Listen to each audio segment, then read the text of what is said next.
ingin jadi diplomat ulung, ingin jadi pemimpin yang hebat dalam konteks kebangsaan, ya, kenegaraan, maka silahkan mazhab Bung Karno.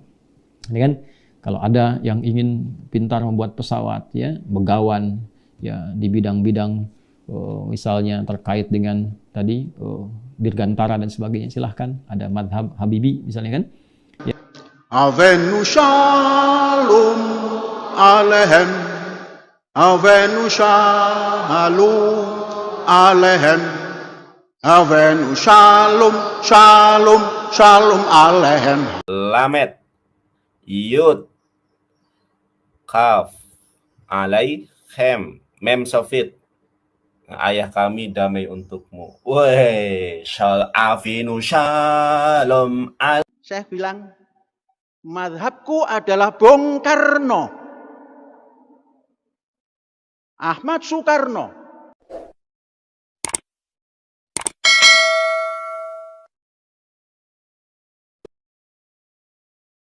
Assalamualaikum warahmatullahi wabarakatuh. Alhamdulillah masih kembali di channel saya. Kita sudah mendengarkan bagaimana cuplikan dari Ustadz Hadi Hidayat mengenai mazhab Bung Karno ini. Sebentar lagi akan kita tampilkan videonya. Tapi sebelum itu, kenapa hanya Ustadz Hadi Hidayat yang bersuara di sini tentang mazhab Bung Karno ini? Jelas-jelas Ponpes Al Zaitun ini ingin menyesatkan, tapi hanya Ustadz Hadi Hidayat yang berani mengomentari Ponpes Al Zaitun ini. Ustadz-ustadz yang lain kemana? Biasanya sering ceramah di sana, sering ceramah di sini, tapi kenapa tidak mengomentari Ponpes Al Zaitun ini? Apakah ustadz yang lain ini takut kepada Pak Panji Gumilang? Nah, jadi kita dengarkan dulu bagaimana penjelasan dari Ustadz Hadi Hidayat, setelah itu baru kita tanggapi. Misal, ya, saya ingin mengikuti mazhabnya Pak Habibie dalam membuat pesawat. Boleh. Kalimat itu boleh. Karena Pak Habibie kan punya cara pandang, punya pilihan, kepakaran di bidang A. Anda pengen ikuti, boleh. Ya, mazhab dalam pembuatan pesawat. Ya, khususnya misalnya di tentang saya pesawat dan sebagainya, boleh aja sesuai dengan bidangnya.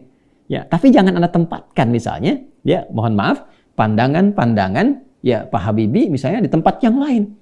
Ya, misal Anda mau bikin handphone, lalu Anda katakan mau ikut mazhabnya Pak Habibie, ya nggak nyambung. Beliau itu bikin pesawat, yang handphone yang lain. Kan?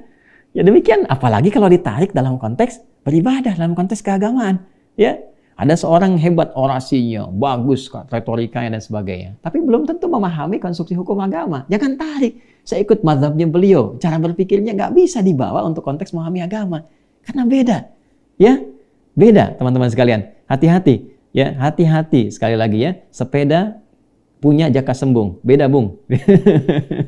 Gitu ya. Jadi ini nggak sama ya. Hati-hati. Ini tidak sama. Karena itu jangan kita sekali-kali mengambil satu kesimpulan dengan logika yang melompat, dan itu bisa berpotensi disalahpahami. Sudah pahamnya salah memahami, dan berpotensi juga orang salah kemudian karena mengikuti pemahaman yang keliru itu.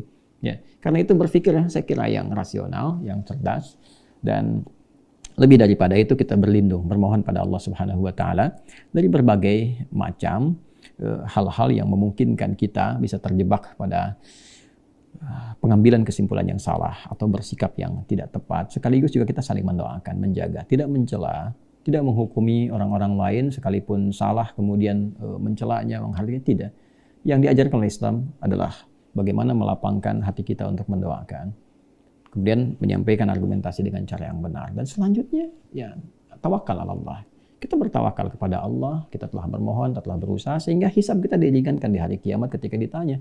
Ketika kawanmu punya pemikiran yang keliru, apa yang kau lakukan? Kita jawab, ya Allah, saya sudah berdoa kepadamu seperti engkau juga ketahui. Saya telah berusaha semaksimal mungkin dengan cara yang baik seperti Nabi mu ajarkan sallallahu alaihi wasallam. Ya, dan saya kembalikan kepadamu putusan sesuai dengan kebijaksanaan yang memang engkau Maha Rahman dan Rahim di dalamnya. Maka ringan hisab kita. Ya, apatah kalau terbuka saat dihisab ternyata sibuk dengan mencela, sibuk dengan menjatuhkan, maka lebih baik kita mendoakan dan memberikan pencerahan-pencerahan yang mulia. Itu gambaran pertama.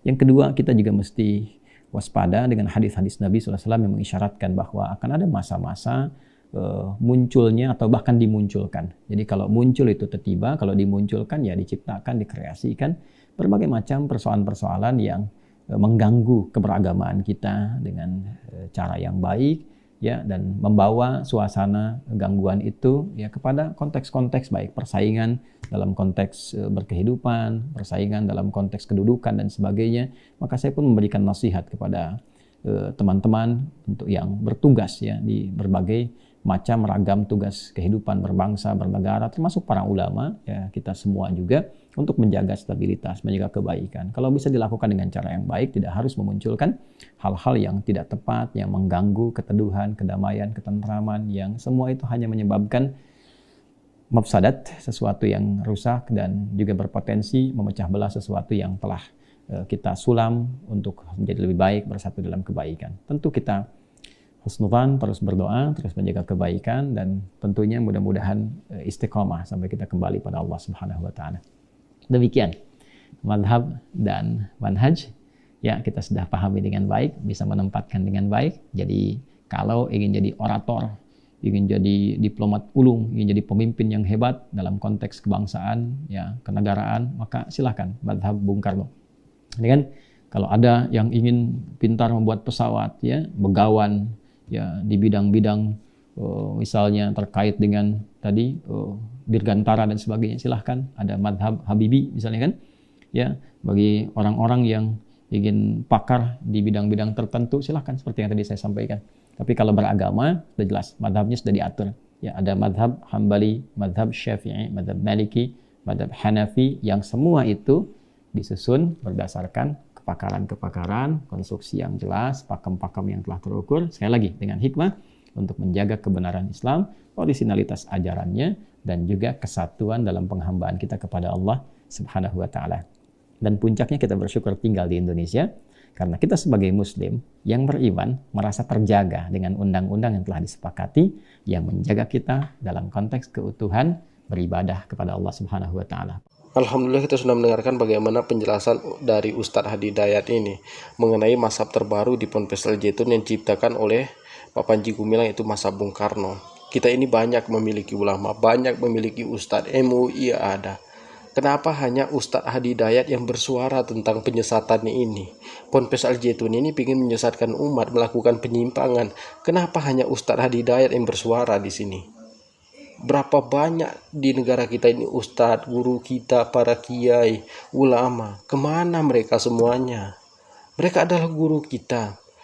Apa yang mereka ajarkan itu yang kita ikutin. Di sini, di depan mata kita, ada yang melakukan penyimpangan. Dan Ponpes ini memiliki santri 10.000. Tapi kemana para ulama kita? Kenapa tidak bersuara? Apakah para ulama yang lain takut kepada Bapak Panji Gumilang? Tidak memberikan pencerahan bagaimana tentang yang dilakukan di Ponpes Al Zaitun ini. Orang Kristen melakukan kebaktian di dalam masjid. Bukan kita benci kepada orang Kristen, tapi ini bukan namanya toleransi. Kemudian di saf terdepan ini ada seorang wanita.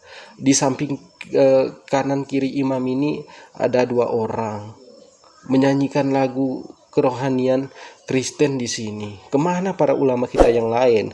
Kenapa mereka tidak bersuara? Jadi buat sahabat muslim mungkin cukup sekian. Assalamualaikum warahmatullahi wabarakatuh.